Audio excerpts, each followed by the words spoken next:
So I've been serving youth faith formation for 9 years at Ascension, starting with my youngest in kindergarten and following her all the way up through confirmation, and some years doing middle school as well as younger kids at the same time. So the very first time I did small group, I was nervous. I wasn't quite sure what to expect, and especially working with young children, I think, or young adults, I think it's a little bit different than just talking to your own child. But the second time around, I was pleasantly surprised and actually excited because you got to meet with your small group in a more intimate setting, either in your home or you could pick your place. So it wasn't coming into church and then breaking out and finding a place to sit within the school. So I was very excited about the changes that had come with our new youth groups and in small group leaders. I really was pleasantly surprised. I absolutely enjoyed seeing my girls every Monday is when we met. And I loved to hear how their week went. And it really became more of kind of just a way to gather and talk about our faith. And it really became kind of like this circle of friends a little bit.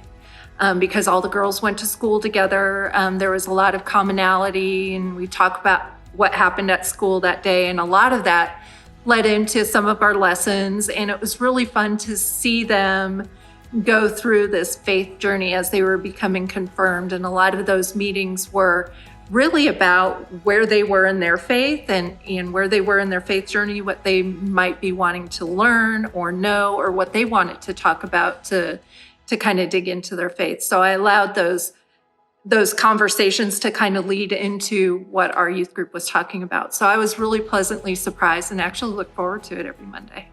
Yes, so the material was great to understand, like the concepts that we were trying to learn, but I've never been quite a material follower. I really kind of let the Holy Spirit guide me, allow the girls and what they were questioning and what they thought they wanted to learn, and some of the conversations to kind of lead that next week conversation to keep them engaged.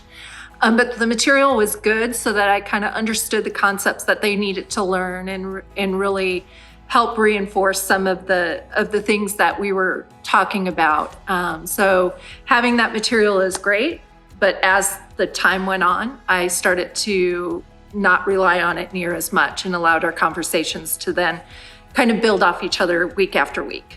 So we kind of looked at the school calendar and the activities that the girls were in, and I kind of pulled the parents to say, hey, this is the day that I will work best for me. Will it work for you? And if not, what other times might be available? We didn't have to go further than Mondays. So that was really how we came up to Mondays, because again, it was very helpful that all the girls were in a similar, most of them went to the same school, and I kind of knew what activities they were in. So it was easy to kind of say, hey, here are some suggestions. And it just happened to be a good night for me as well. So glory story, there isn't just one. I would say that the whole experience could be a glory story. Really the best reception and the best thing that I would receive is if a girl was missing or had to miss because they had a band concert or something else going on that night. Their parents would reach out and say, oh, they just hate missing. And then the next week they would come in and go, man, I wish I could have been here with you guys. I feel like I missed so much. Or even, just gathering when they would all be coming into the house, we would have snacks and drinks, and we would just kind of talk before we would get started. And they would talk about, hey, we were talking about this in school, and during our, homeroom, we were talking about youth group. And so it was so wonderful to hear that outside of the group that they were having those conversations. So it was really the notes I received from the girls, the notes I received from the parents, and the fact that they really enjoyed their time together and they really enjoyed learning more about their faith. So it wasn't kind of like, as an instructor, or as a teacher, or as a leader, sometimes you kind of leave going, I wonder if anything got through or if anything stuck. And so really it was kind of reaffirming that what we were doing was important to them, and it was helping them along, understanding their faith and hearing how they enjoyed their time, which was the most important to me. I wanted them to have something they wanted to really look forward and want to come to versus I have to because I'm being confirmed. So it was more of a I get to go to or I look forward to going to. So as much as the girls might have looked forward to those Mondays, I found that starting my week off meeting with them was great. Like I got just as much, if not more, out of talking about my faith and my faith journey as they did, and kind of watching them grow and being able to grow alongside of them. The best thing that I did was I didn't sugarcoat my faith journey. Like I gave them the messy parts, I gave them the good parts, I gave them the, the sad, the happy, and everything in between. And I wanted to do that because I thought I want them to know it's okay. Like our Lord is great and he's going to meet us where we are, no matter where we are. There's always going to be somebody that's sitting in the mess or sitting in the glory with us. And so that to me was fun to go along with those girls. So a lot of their journey became my journey. And I got out of it just as much, if not more, in exploring my faith and being able to share it with the girls every Monday. So I would do it again. Yes. Yes. It's very rewarding to be able to see. And I was very blessed because I had a lot of these girls from kindergarten on up, my daughter being one of them, but to be able to form that relationship and to be able to see them grow and to really help them understand that they are the next generation of the Catholic faith. Like at some point, I'm going to have to be replaced. And hopefully they take over and they share their stories, not just with their own children, but that they look to maybe becoming small group leaders and sharing their faith story. And how do you kind of instill the fact that, it's not just about this one moment in time confirmation, but it continues on after that. And how can you give them the right tools and the right access to people outside of their family if they need it, in order to continue that journey. So that to me, I would do it again. And I always say, do I want to start and take them up through all of the classes?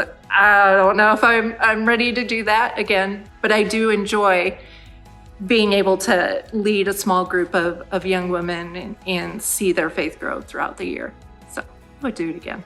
So I would say for those that are on the fence about being a small group leader, just do it. You won't regret your decision. And my girls and I, throughout the year, we would talk about, the purpose that God has for them. Everybody it's like God has this big, wonderful puzzle and everybody is a piece to it. And sometimes it takes a while for you to find where that puzzle fits. But if you lose a piece, you've lost a piece because there's a hole there. Well, everybody is a puzzle piece in God's puzzle. And if you go missing, God's going to know because there's going to be a hole where you're supposed to be. So I always say, God doesn't call those that are already equipped. He equips those that he calls. And so I would just say, if you don't think you're equipped to do it, trust me, you'll get there. It may be clumsy at first, but eventually you'll find your stride. And again, you won't regret the decision to help lead these young men and women as they kind of go through their confirmation and beyond, if you're willing to do so. We have fun moments that we had this year. Like we did a scavenger hunt, and I was pleasantly surprised as to how much fun the girls had in doing the scavenger hunt. I made them take pictures at each of the destinations that I had plotted out, and my daughter would send me the picture. And while they were doing this, then I kind of did like a little Google mode or an iMovie or something that we showed at the end so that they could kind of laugh at the pictures they did. And I was expecting them just to do like everybody stand in line and smile, but no, like they had fun with it. They were doing poses, they were holding each other. They were going on top of, they went to a playground and they took one on the playground. Like they were having just as much fun as I was seeing it. So to see them like embrace some of the things that we were doing, we made Christmas cookies while we talked about, Christmas and listened to Christmas carols and really talked about traditions, which I think is important because in the Catholic Church, we have a lot of traditions, and really understanding those and in relating those to what we might do within our family. So there wasn't really a lot of haha funny moments, but there were a lot of fun moments that were also teachable moments. So those are the things that I enjoy and really embrace, is when we would do fun things like that, and it really resonated with, oh, hey, yeah, I never thought of it this way. And they really kind of got into it and had fun in doing it. So I really enjoy when those moments pop up. Being able to have them in my home and be a part of that, the home environment, like we did it mostly in our living room, in my living room, but we also, we went outside a few times when it was nice. We went downstairs and watched, we had a movie that we watched to talk about. So being able to just be open to different locations and different things and to have that intimate setting was a real big factor. I think it allowed them to be comfortable, and it was different, and they relaxed and they opened up a little bit more.